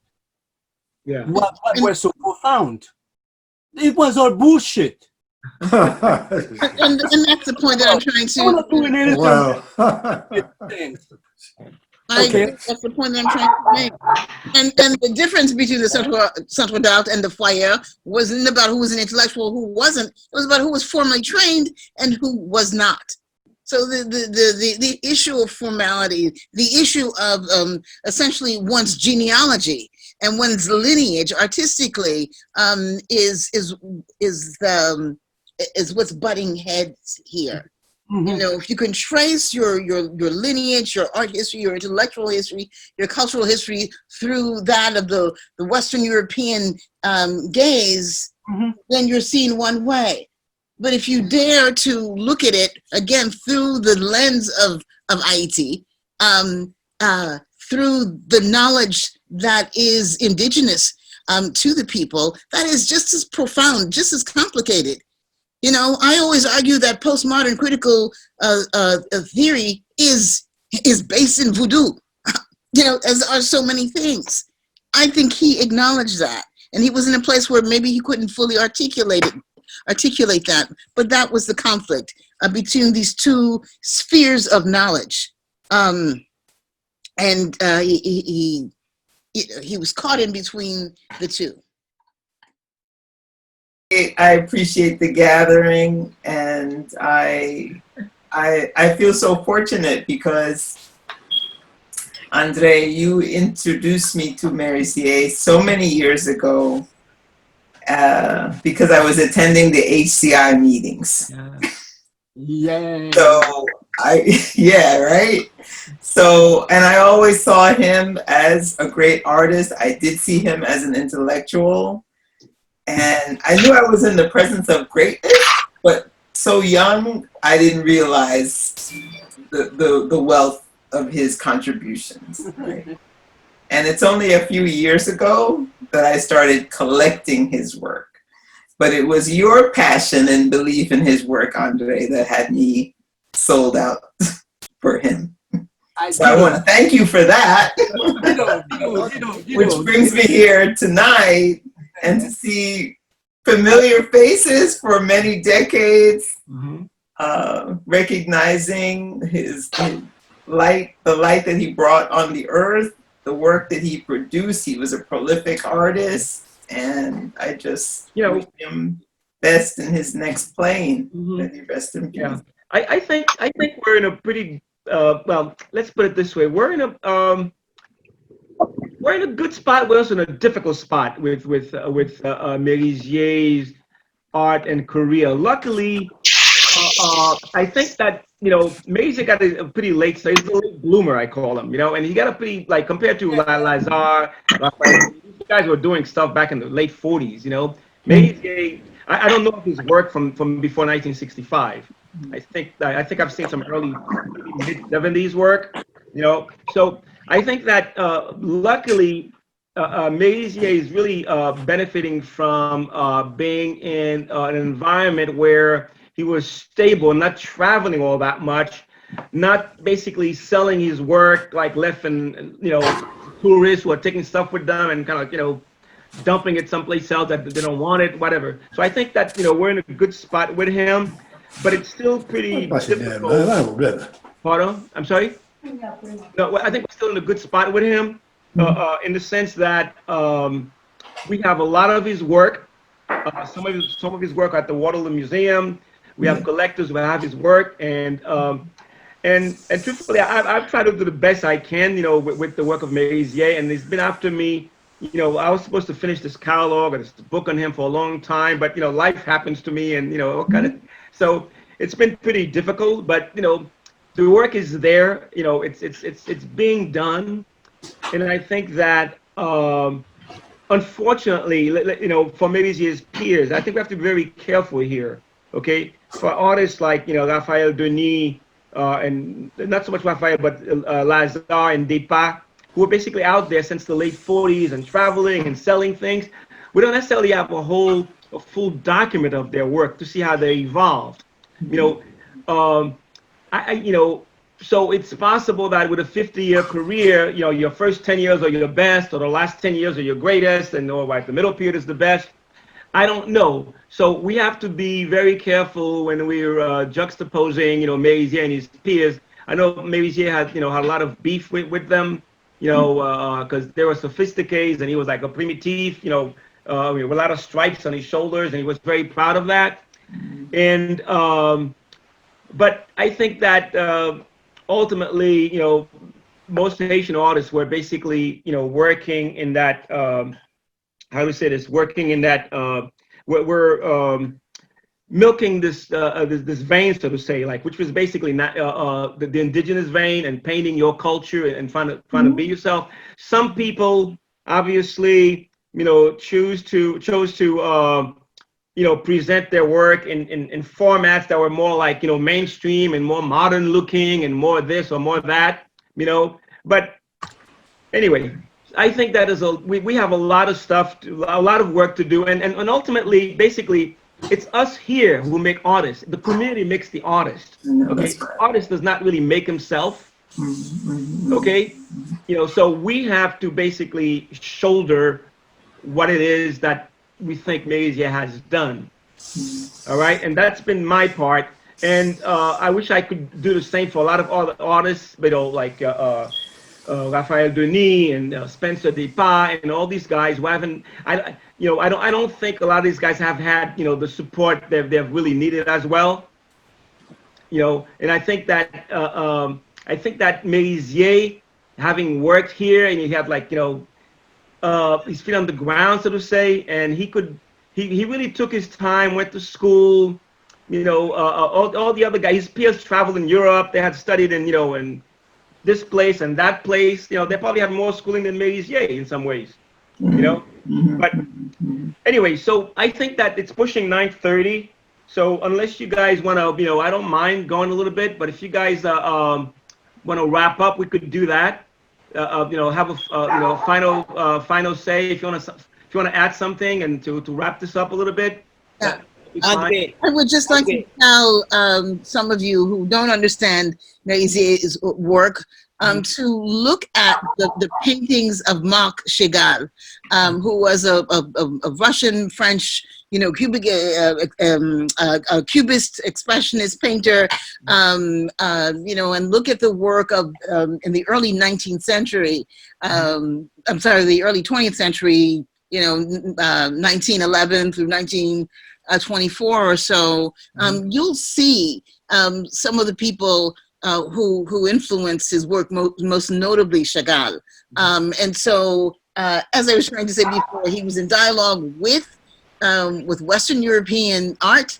They're primitive, they're naive painters, that discourse of art history, and he was also in dialogue in a parallel way with that of Haitian art history. So that is the Creole thing. He's playing double Dutch, and he's navigating those two tropes at the same time. So you cannot, and we cannot understand his work without not only knowing the history of Haitian art, but we also have to know the Haitian, the art of Western Europe to understand the nature of the dialogue he was engaged in. Thank you. Andre. Yes. Okay. In your conversation, you said Mérisier had beef with a lot of Haitian artists. Yes. I am aware of that, but I just want to clear the air. He had no beef with Spencer Depas. Right. They were very close friends. Every Friday, he would come to the house for dinner and talk about art and women's and life in Haiti. Right. Yeah. I was talking about odd beef, not beef, odd beef, vegetarian beef. Okay. One more thing I would like to add.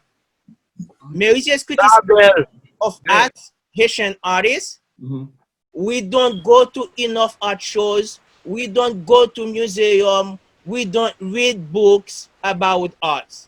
These are the things he was involved in. You go to Chelsea, you find Mérisier. You go to Soho, you find Mérisier. You go to 57th Street, you find Mérisier. You go to the museum, you find Mérisier. And his second house was Strand Bookstore in the art section. Okay? Right. So take note of that, we Haitian artists. Go to the museum, go to the galleries, and explore ourselves. Don't stay in the Haitian community. Say, you guys, basically, this is your show now. Like I've done my part, so I'm gonna quit while I'm ahead. I have a request. I'll let you run the end here. I have a request. I have a request. What request do you have? The request I have, somebody said libation, and I request that Queen Mother does the closing for us. Yeah. Please. All right, cool. Please. But before we do the closing, I would like to say that we knew the outcome once they told us he had coronavirus, because Mérisier was 90 years old, and the doctor told me right away. He said, "No way, we're going to put him on a respirator." And he said, "What do you think?" I said, "Well, Mérisier used to say, when it's time to go, let me go." So they didn't put him on a respirator, but I don't think it would have helped anyway. But it's really unfortunate because he died alone. You could not go to the nursing home when he was sick. You could not go to the hospital, and now his cremation, you won't be present for that. So that's unfortunate that's to pass this way. But tonight we really, remember him. One thing I have to say that I always feel sorry that he was so distant from his family. And for that reason, I could never get a word out of him. I know, I spoke to the sister, I know a few things, but it would have been much better, even though when he was sick, I have to say the sister, Mary, that lived all the way in Canada, would not miss an opportunity when she come to New York to go and visit him. She used to say, Paul is my brother by blood. So whatever, like to use the word by the par beef, we are with him, is still my brother. So she would go and visit him, talk to the nursing home, make sure he has clothes, he has shoes and all that. So in a way, he passed along, but the family, I think his sister especially was with him. And all his friends too, I know that. And we have one day a Mérisier museum. I don't know, it's going to be East Orange or in Haiti. But most of his time, his base was Orange in Jersey, East Orange, West Orange. And his last resting place was Orange in Jersey. And it's probably his ashes will be scattered in Orange. So I think he had a good life. He has some difficulties in life. He has to work. He was a hardworking man. Construction, very hard work. But he was a lonely man too. I don't know how he managed, but he was lonely many times. When I went to visit him, we will go to a restaurant in his area. And everybody will call him, the artist, the painter. They knew him in the area, but he didn't have any friend around except the super where he used to live. So in a way, it's a loss for us, but he had a good life, 90 years old. Not everybody had that chance, especially with coronavirus. So we'll say goodbye to him. Like I said, when the thing changed with the situation health-wise, we probably have another gathering where we can be, exchange. Not virtually, but maybe we have some more lively discussion. That would be great. Yeah. Tonight. Yeah. Paul, But, thank you. We're gonna have it to was a wrap good up thing soon. that Andre take about this, Lou and Albert, and it's turned out. I'm very pleased, and it's turned out very good. Everybody that came tonight, that was present, we appreciate it and thank them for being here tonight. Thank you. Yeah, thank you, Paul. Before I will wrap up, we'll let Queen Mother Dorothy wrap it up for us. Okay, I'm just gonna give a big thank you to Alexandra to my right here. She knows, she handles the technology for me for the past 2 days and been working with me hard. So, so I'm not the computer person who's handling this. I would have messed this up like a long time ago. So, hooray! So please, Queen Mother, wrap it up for us. And I just want to say goodbye to all of you and to my dear friend Mérisier, but I think it's going to live with us for a long time. So he's there. Non, grand maître là. Et non, Mérisier, Emmanuel Mérisier. We salute the earth, the air, the fire, the water. We salute the four corners. And we give thanks for this opportunity to gather today. We give thanks for the life and the love and the knowledge and the passion that our brother, our friend, our colleague, Emmanuel Mérisier inspired in all of us. We give thanks for those who have gathered and shared their hearts and their most intimate thoughts with us in love and in grace. There's a poem that I found, because we have to recognize the difficulty of the hour that we're in, and we weren't there when our brother transitioned. And it says, "Do not stand at my grave and weep. I'm not there. I do not sleep. I am 1,000 winds that blow. I am the diamond glints on the snow. I am the sunlight, unripened grain. I am the gentle autumn rain.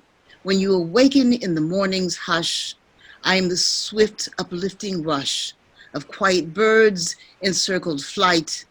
I am the soft stars that shine at night. Do not stand at my grave and cry. I'm not there. I did not die. So in that spirit, let us carry the love that we have for this man in our hearts. And last always, thing, and say his name. right. And last thing, there are like 2 videos on Mérisier on YouTube. For those of you who don't know about them, you could Google his name. They're on YouTube. With the song Wongo Wale. Please.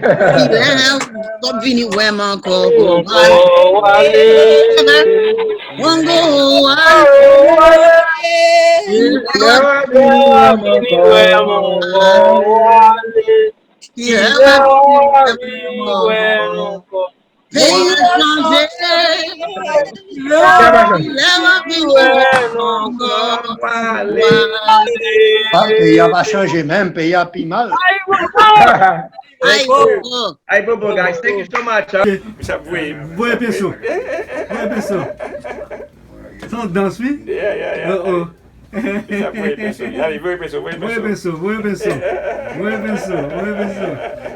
Boa pessoa. Yeah. Très bien, man, très bien. Écoutez, il va faire une petite date.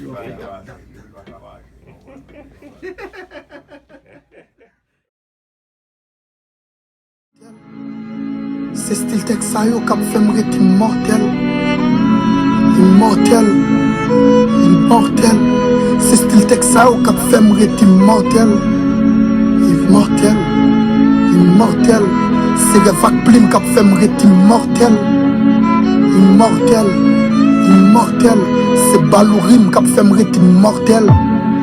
Immortel. Immortel. C'est Chronique en ghetto youth qui fait me rester immortel. Immortel, immortel, c'est Vason musique qui fait me rester immortel. Immortel, immortel, c'est poète révolté qui fait me rester immortel.